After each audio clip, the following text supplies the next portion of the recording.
Hola, bienvenido a tu canal de matemáticas y de física. Soy tu profesor Harold Velázquez Quintero.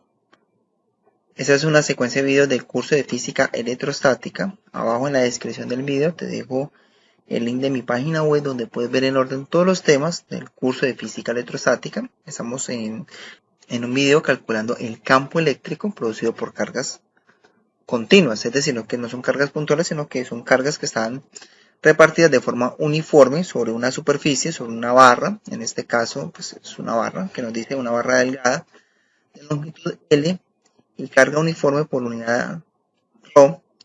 Está a lo largo del eje X, como se muestra en la figura, como la vemos acá. Demuestre que el campo eléctrico en un punto P a una distancia Y sobre el bisector, es decir, el bisector es la línea que es perpendicular en el punto medio de la barra. Sobre el bisector perpendicular en el eje Y es. Entonces yo tengo que demostrar que en un punto P, que es a una distancia así, el campo es este. Acá inmediatamente tomo este punto de acá, muchachos. Pues esta es la imagen, ¿no? Y nos muestra un vector que se dirige hacia el punto. ¿Por qué? Porque si esto está cargado eléctricamente, muchachos, las líneas de campo son líneas salientes. Entonces es una línea que apunta hacia P. Y aquí me están diciendo que hay un ángulo θ sub 0, que es el ángulo inicial. Ese ángulo inicial se puede conocer en el momento que conozcamos la longitud y Y. Pero como no la conocemos, está de forma algebraica. Como habíamos dicho, muchachos, entonces si yo tomo un punto acá, aquí hay un diferencial de X que tiene un diferencial de carga.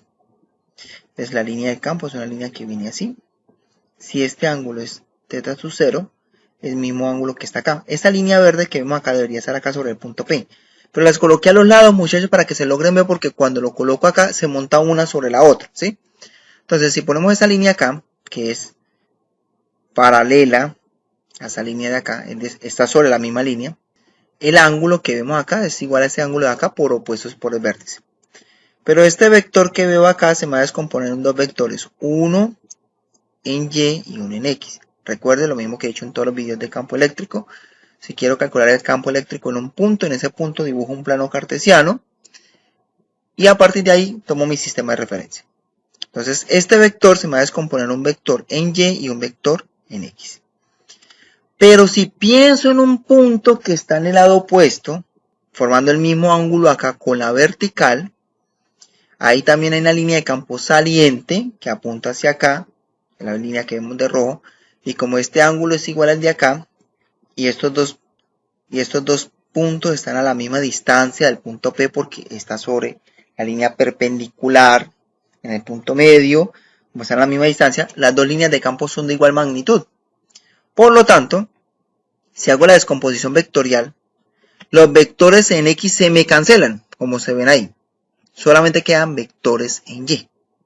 Esto es muy importante para yo expresar mi campo eléctrico. Entonces yo empiezo, bueno, este diferencial de X que tiene una pequeña carga me genera un pequeño diferencial de campo.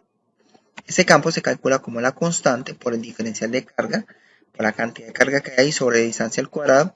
Y aquí en paréntesis siempre va a haber seno o coseno dependiendo del caso y más seno o coseno dependiendo del caso J.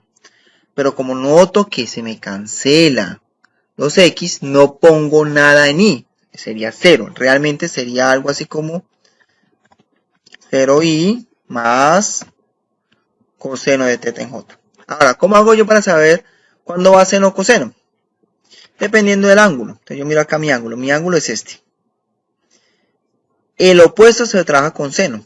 El opuesto. ¿Quién es el opuesto acá? El vector que está este. Este vector es opuesto a este ángulo.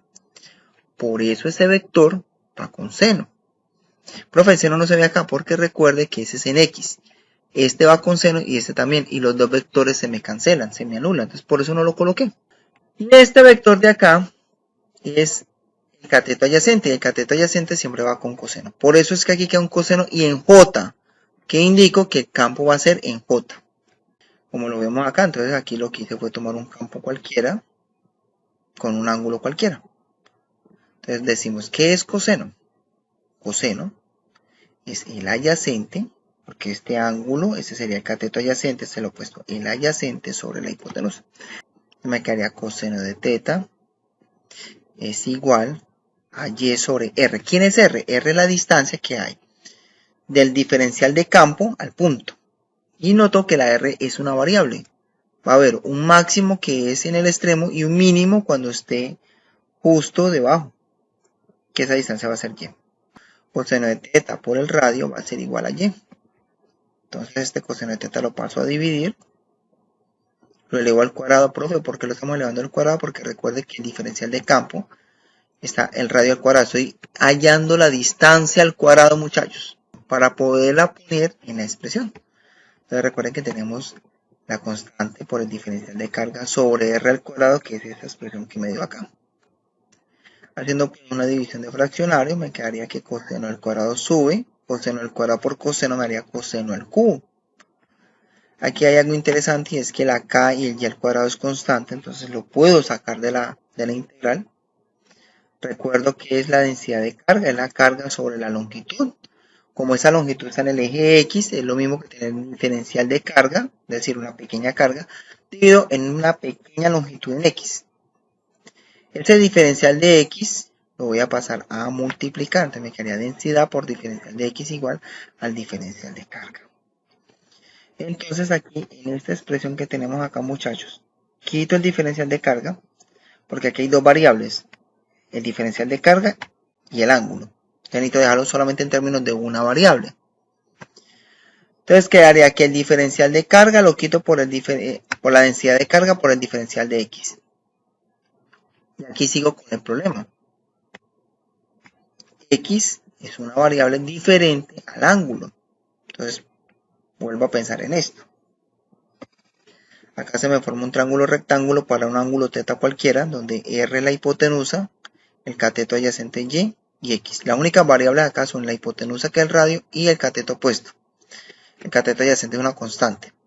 ¿Qué es tangente? Tangente es el opuesto sobre la hipotenusa, como lo vemos ahí. Tangente de θ igual a X sobre Y. Paso allí a multiplicar, quedaría Y por tangente de θ igual a X. Derivamos la diferencial de X. La derivada de esta expresión es Y por la derivada de tangente. La derivada de tangente, recuerden que es secante al cuadrado de θ por diferencial de θ. Entonces aquí hemos hecho algo muy importante, muchachos, y es que esa variable X ya la estoy expresando en términos del ángulo. Entonces ya mi integral va a depender solamente de una variable. Entonces ya no voy a colocar el diferencial de X, sino esta expresión. Entonces me quedaría la constante por la densidad sobre la distancia al cuadrado, y el diferencial de X es Y por secante al cuadrado, diferencial de θ por coseno al cubo. Entonces el diferencial y la función dependen de la misma variable, en este caso el ángulo. Simplificamos un poco, recuerden que secante por coseno da 1. Entonces aquí secante al cuadrado por coseno al cubo, esa multiplicación me daría coseno de θ. El diferencial de θ está acá. Entonces ya tengo un diferencial de campo expresados en términos de una sola variable, la variable ángulo. Entonces voy a aplicar mi integral. La integral que va desde θ sub 0 hasta 0. Profe, ¿de dónde sacó esos ángulos? O esas variables. Bueno, porque yo voy a empezar desde θ sub 0. Y cada vez que yo voy a calcular un campo, es decir, calculo el campo de esta línea, de este trozo de línea, después del trozo de línea que sigue al lado, y voy notando que el ángulo se me va cerrando hasta que llegue aquí, que el ángulo es 0.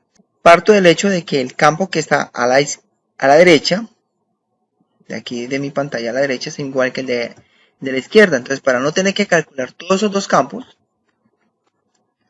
pues simplemente pongo acá por 2 y el ángulo que va desde θ sub 0, que es el mayor ángulo, hasta el ángulo 0. Esto es una constante que multiplica la función, sale de la integral. No se nos puede olvidar que la integral de coseno es menos seno. Evaluado en esos límites de integración, saco el menos acá al frente, me queda menos 2 por esta constante. Seno evaluado en el límite superior, seno de 0 menos seno de θ sub 0. Recordemos que seno de 0 da 0. Y ahora sí, 0 menos seno de θ, pues me daría menos seno de θ, menos por menos daría más, quedaría 2 por la constante por la densidad por seno del ángulo. Y eso es lo que teníamos que demostrar. Espero que hayan aprendido mucho en el día de hoy. Los invito a suscribirse a mi canal de YouTube y a visitar mi página web. Muchas gracias por ver el video.